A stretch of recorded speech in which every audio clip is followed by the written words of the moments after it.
AVC. This is Mike. Back again. Just wanted to also do a video on some piano jazz. Some recent pickups and just some classics that I wanted to highlight. First off, just want to show this one right here. Herbie Nichols, the prophetic Herbie Nichols, Volume 1. This is a Blue Notes classic that was just released on Friday.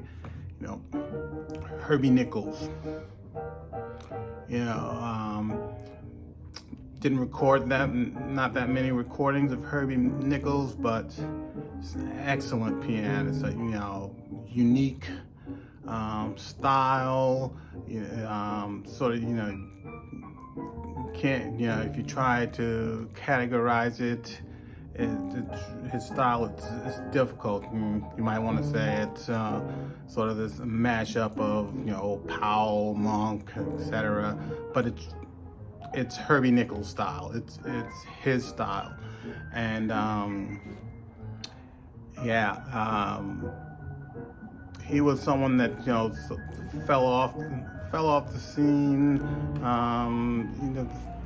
Not that many people were talking about him until the 90s when Mosaic did their box set, the complete recordings on Blue Note, and it's an excellent set. Of course, it includes this volume, these two volumes, and this is really something. Like all Herbie Nichols recordings, Art Blakey on drums, Al McKibben on bass.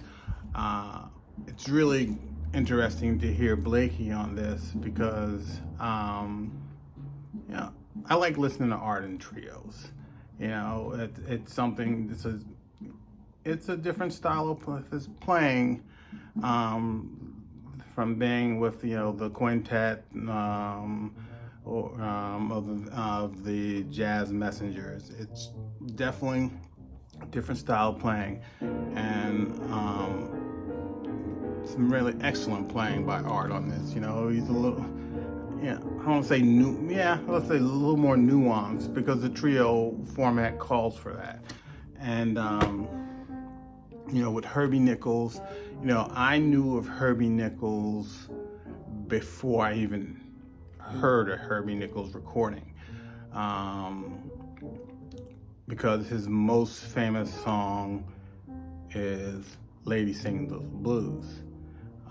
You hear when there's a vocal rendition of one of your compositions, people are going to know that composition, even if they don't know the composer. And that was the case with Herbie Nichols. There also is a book, and you can still get it. It's called 4 Lives in the Bebop Business by A.B. Spellman, and it focuses on Ornette Coleman, Cecil Taylor, Jackie McLean, and Herbie Nichols. So, when I started listening to jazz, everybody talked about this A.B. Spellman book. And so I knew of Herbie Nichols through that, but I had yet to hear him until I got this Mosaic box set in the 90s. This is an excellent recording. Just excellent musicianship, great trio performances. His compositions are definitely unique, and I'll be glad when Mosaic puts out the other recordings with Max Roach on drums. So Herbie Nichols, check it out. A recent recording that I picked up, and I know Dave, local Bandology, did talk about this on his channel, and he actually went to a live show to see Matthew Shipp This is Code Breaker, and it's a solo recording. Matthew Shipp, is known as an avant-garde pianist, and at the time when the use of terms sort of pigeonhole you and probably work to your disadvantage, because this is a beautiful recording.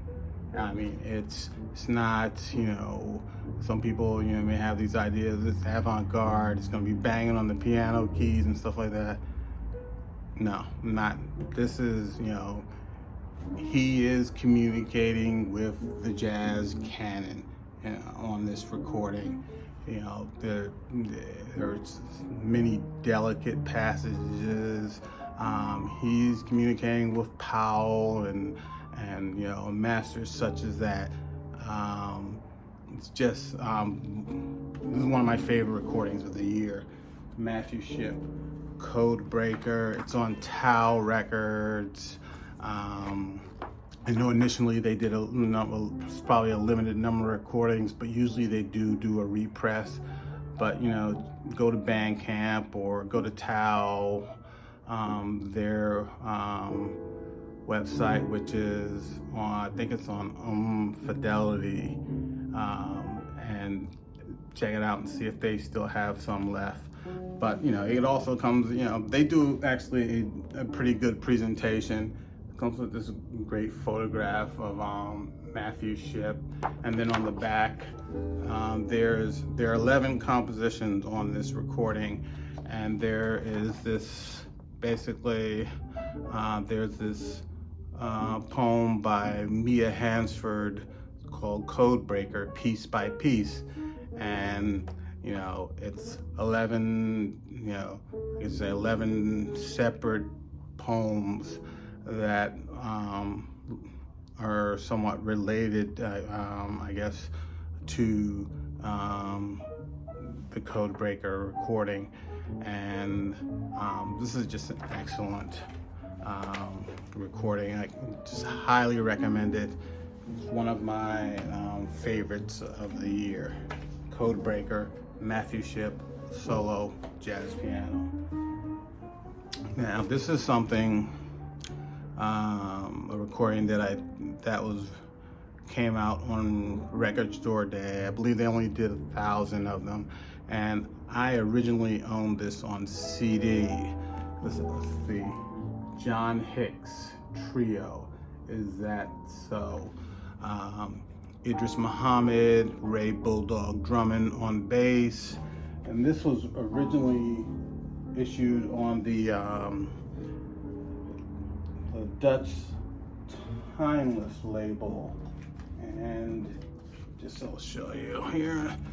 Here's a little CD insert.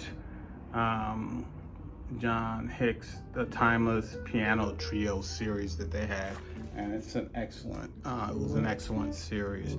But John Hicks, the late John Hicks, was what they would say it was a first call jazz pianist. I mean, he's a guy that musicians come into town. They want an excellent pianist to play with them, that they won't have to, that can just pick up on what they're doing right away. John Hicks is the guy you would want. And, I first became aware of him through his work with the saxophone player David Murray. They did a series of excellent recordings, a number of them on Black Saint, on the Japanese label DIW Disunion, all excellent recordings. And this is just, this here is that so. It's a beautiful recording. It's beautifully recorded also. Beautiful renditions of Autumn Leaves, How Insensitive, Yesterdays, I Remember April. This is well worth picking up. Hopefully they will do you know, maybe for record store days in the future, a number of other recordings from the Timeless series, and just here are a few that two more that I have in my collection. There's the Mal Waldron, that's also excellent. There's a Cedar Walton that did, so this is yeah, you know, series well worth investigating.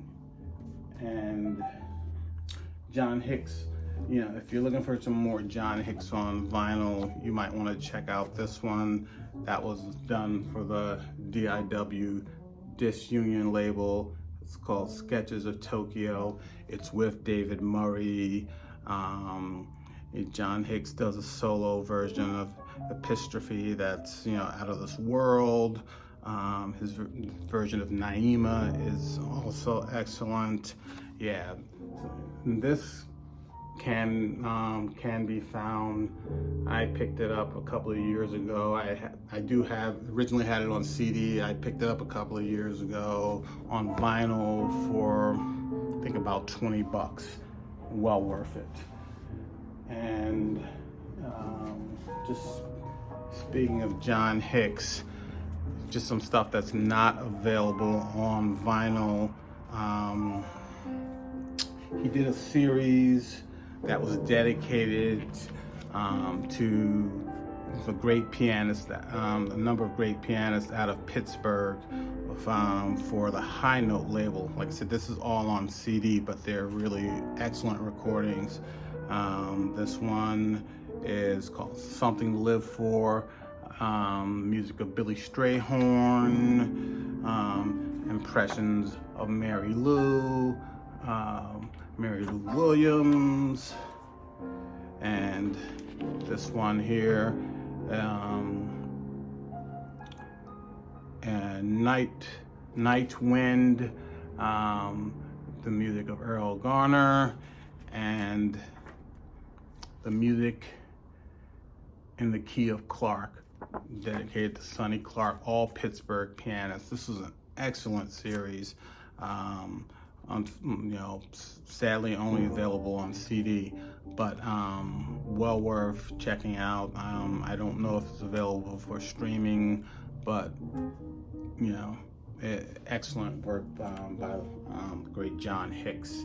And he also did some work on Milestone, and this is another recording with Idris Muhammad on drums, George Merez on bass, and it's called the Nuclear Music, and it's the songs of Sonny Rollins. Excellent recording. You know, recently one of the great jazz masters passed away, the great pianist Barry Harris. Barry Harris was, you know, this is the guy that continued the bebop tradition. He was a great educator. So many musicians, you know, who's who of jazz, you know, were instructed by Barry Harris. And this is a great story the pianist Mark Carey tells when he was playing with Betty Carter. Betty Carter took him to a Barry Harris workshop, walked him up to the piano, put him on the piano, on the chair next to Barry Harris, and tells Barry Harris, "Fix him." You know, and you know, Mark Carey, you know, it's a funny story now, but I can imagine he was, you know, really intimidated by being put in that situation, but he survived, and he is the excellent musician he is today, in part because of, you know, situations like that. So yeah, I want to just focus on some 3 LPs that I have with the great Barry Harris, all on a label that you should check out. They're not expensive. It's the Xanadu label. You can find these, shouldn't be over $20, some of them. If you can find the original Xanadus, they shouldn't be over $20. The first one, which is just a masterwork, Barry Harris plays Tad Dameron. This is just real. You should check this out. He's playing the music of Tad Dameron, an underrated composer. Most people might know him from the recording he did with John Coltrane, but Tad Dameron was a musician's composer. All those bebop musicians, they love Tad Dameron's compositions. This is an excellent one, trio recording by Barry Harris. Here's another one also on the Xanadu label. This is the original Xanadu. Barry Harris plays Barry Harris doing all his compositions. Just excellent piano playing. And the next LP I want to show is Barry Harris, The Bird of Red and Gold, another Xanadu recording. This is a solo work, and highly recommended. The last cut, called The Bird of Red and Gold, is a vocal with Barry Harris, and it's actually an excellent vocal. So you check that out. Like I said, these are Xanadu recordings you can find, and they're not that expensive. And just one CD I want to show because sometimes it is available on LP. It's Barry Harris. It's on the Venus label. It's the Barry Harris Trio. It's called The Last Time I Saw Paris. This is a beautiful recording and excellently recorded.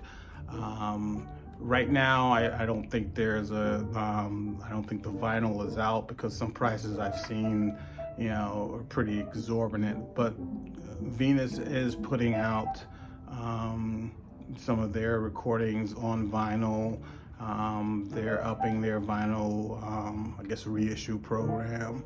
So I gotta believe that this excellent recording will be available on vinyl. When Venus puts out something, it's usually around $40 an LP, but the sound quality is always excellent. Barry Harris, jazz master, no longer with us. May he rest in peace. So that's some of the piano jazz that I've gotten recently, or that I've been listening to recently. Just wanted to share that with you, VC. Take care, and I will see you soon.